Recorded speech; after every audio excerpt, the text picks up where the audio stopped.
कोई नहीं पूछेगा। इसलिए 2 साल तो निकल गए।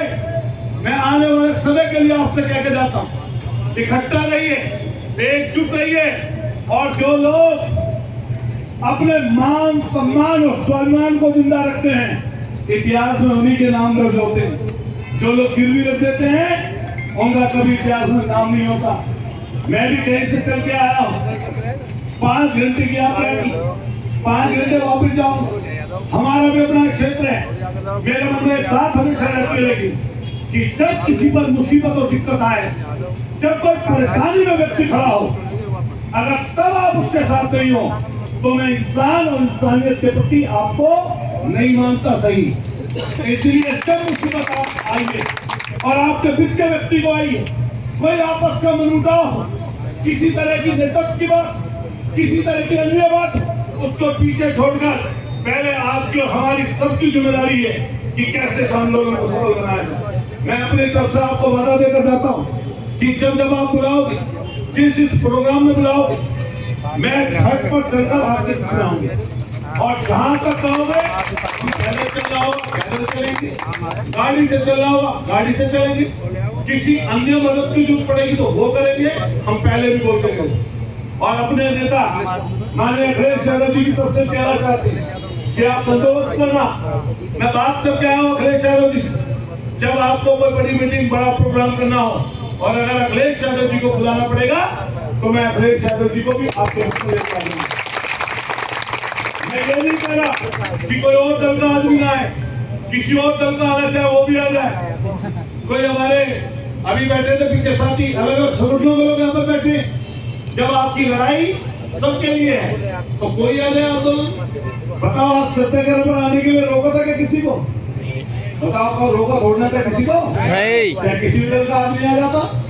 भारतीय जनता पार्टी वाले आकर आपके फेवर में बोल जाते, उसी को रोक लेते हैं। क्यों नहीं? वो भी आ जाता, तो मैंने छोड़ना है। मैं भी 500 को 400 किलोमीटर चल के 6 घंटे की 5 घंटे की यात्रा करके यहाँ आ गया। फिर लोकल के लोग या आपकी पोस्टों में बड़े बड़े बैठे हैं, इनका भी तो इंतजाम ठीक करो। एक दिन मुंह फेर लोगे ना, एक के खिलाफ लिखोगे 50 अलग के, पागल हो जाता आदमी। नेता आदमी अगर खिलाफ कुछ चीज हो जाए जनता की तरफ से, उसे समझ नहीं आता गाँव के लोगों को। ऐसा लगता है कि वहां भी विरोधी खड़े होंगे और वहां भी विरोधी खड़े होंगे। और कई जगह तो आजकल दही भी तोड़ दे रहे हैं, हमारे पश्चिम बोलते हैं, पिटाई भी करते हैं। हाँ, लोग जनता क्या कुछ भी करते कई बार। हालांकि पिटाई करने के लिए तो मैं नहीं कहूँगा, अच्छा हो भी जाए चलो कोई बात नहीं। एक तो इंतजाम करना पड़ेगा हर लोगों को, क्या करोगे? बेईमानी लोगों को करना ही। तो आप सब लोगों से हमारा कहना ये है, हालांकि दूर तक जाती से बात आदमी बोल देता है, तो अब हम लोग गुजरात वाले पढ़ने इसलिए कई बार बोली बात, जब छात्र रहते तो कई बार एक्स्ट्रा बोल देते बात। तो मैं आप सब लोगों को बधाई दूंगा जो आज आंदोलन में शरीक हुए। आपकी हिम्मत को मैं दाद देता हूँ कि सारी परेशानी, दिक्कत, उलझनों हुए, मुकदमे लगने के बिना करके आप यहाँ तक पहुंचे हैं। जितना एक एक व्यक्ति यहाँ पर आया है, ये 1,000 के बराबर का मैं मानता हूँ, और उन सबसे ताकतवर मानता हूँ आपको जो पदों पर, ओहदों पर आपके कारण बैठे हैं। और जब भी डर की वजह से यहाँ तक नहीं आए, तो मैं आपको ज्यादा उनसे ताकतवर मानता हूँ। मैं आपको साधुवाद देता हूँ, बधाई देता हूँ कि आप ऐतिहासिक प्रोग्राम के हिस्सा बने हैं। और ताजिंदगी आपके दिमाग में बात रहेगी कि जब मुसीबत में थे हमारे व्यक्ति, हमारे लोग, खासतौर से नरेश मीणा, तो हम उस समय पर उस व्यक्ति के साथ खड़े थे। आप देख रहे ना, जब जब आप ऐसी लड़ाई लड़ोगे जिसमें जनता के भले का हो, और अगर आपकी लड़ाई लोगों को लाभ दे रही हो, तो आपको आत्मसम्मान तो आपका बढ़ेगा ही बढ़ेगा, लेकिन उसके अलावा भी आपके मन में खुशी की अनुभूति होगी कि आज हम ऐसी लड़ाई के हिस्सा। तो आज आप जिस लड़ाई के हिस्सा है, मैं आपको बधाई देता हूँ, साधुवाद देता हूँ। और आप सब लोगों से पूछना और कहना चाहता हूँ, बताओ सब लोग इकट्ठे रहोगे? दोनों हाथ उठाइए, सब लोग इकट्ठा हैं? जो आज प्रस्ताव पास होगा उसमें सब अपनी मोहर लगाएंगे, नरेश भाई का साथ देंगे, इकट्ठे खड़े रहेंगे। मैं आपसे एक चीज कहते हुए, दोनों मासूम बच्चे बैठे यहाँ जाओ, आवाज उठाओ, इनकी जिम्मेदारी आपके ऊपर है। स्कूल से आया अभी मेरे पास जो वीडियो आई थी, कि 2 बजे के बाद पूछेगा हैं? अरे लंबाई बहुत होती जा रही है, यूनिवर्सिटी में छोटी रह जाएगी हैं? तो पढ़ाई करना वैसे अपनी, लेकिन जब क्रांतिकारी घर में पैदा हो ही गए तो भैया तो लड़ाई को तो करना ही पड़ता है। सही बात है गलत है? तो बताओ एक बार हाथ उठा के, छोटा बच्चा सब लोग मदद करेंगे परिवार की, पीछे तो नहीं छोड़ेंगे। धन और बल सब चीज की मदद होनी चाहिए।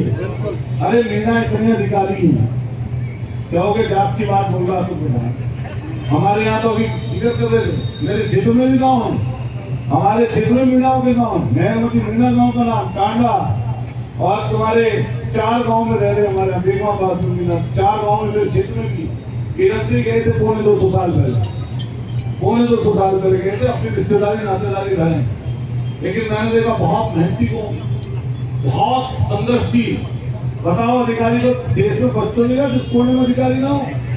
हमारे कनेक्ट का कलेक्टर मीना था, हमारे प्राधिकरण का अध्यक्ष मीना, गाजियाबाद का कलेक्टर मीना, गोरखपुर का मीना कलेक्टर। हमारे अगर जिले, हमारे प्रदेश में अगर देखोगे तो कम से कम IPS और IAS 30 से 40 अकेले हमारे प्रदेश में होंगे। और जो रेलवे है, जिधर भी रेलवे की तरफ निकल जाओ पता चला ये भी मीना, आगे भी मीना, पीछे भी मीना। बताओ है नहीं है? आप बताओ, बहुत आपने संविधान के मार्ग पर जो ताकत मिली, तरक्की की, तो जब मुसीबत दिक्कत में कोई आए तो सबको मिलकर इकट्ठा हो जाना चाहिए और उसकी मदद होनी चाहिए। आज के समय नरेश मीना उभरता हुआ व्यक्ति है। कई बार आपकी जाति भी दूसरे जो पदों पर बैठे हुए लोग हैं वो भी कई बार हल्का कर सकते हैं उसे, तो उनसे भी सचेत रहना। उनसे एक बात कहना, तुम्हें चुन के बैठा दिया, तुम अगर मदद नहीं भी कर पा रहे तो चुप बैठो, हमें लड़ने दो भाई। सही बात है नहीं? तुम्हें अगर ये लग रहा तुम नहीं लड़ सकते, तुम कहीं बंधे हुए हो या तुम्हारी मजबूरी है, तो हमें लड़ने दो भाई। क्यों? जो बड़ा साहब ने बात की कि नरेश मीना आने वाले समय पर टिकट बांटे, वो पता क्यों नहीं था? वो इसलिए गई थी कि जितने प्रतिशत आबादी अगर नेता नरेश मीना को मान रही है तो नरेश मीना जिसकी मदद कर रहे हो आगे बढ़ जाएगा। हाँ, सही गलत है? वो किसके बलबूते? वो आपके बलबूते, आपकी वजह से। और ये इकट्ठा होना है जातियों। मैं हर जगह जाकर ये बात बोलता हूँ, जो लोकतंत्र में जातियों को इकट्ठा कर लेगा वो व्यक्ति ताकतवर होगा। इसलिए ध्यान देना, जो बात अभी पिछले दिनों चली झालावाड़ में, कोटा में, उस बात की कोई पुनरावृत्ति ना करे। जो बात पीछे भी की, पीछे भी गई, लेकिन हम लोगों को कोशिश करनी है कि जातियों को छोड़ के चलना, खास तौर से उन लोगों को जिनके काम एक जैसे, जिनकी परेशानी दुविधा दिक्कत एक जैसी, उन सबको इकट्ठे होना है और इकट्ठा होकर साथ मिलकर ताकत बनानी। और जो लोग रात 20 बजे बैठे सोचते हैं वो हमेशा रहेंगे, उनका दिमाग ठीक कर दोगे आप।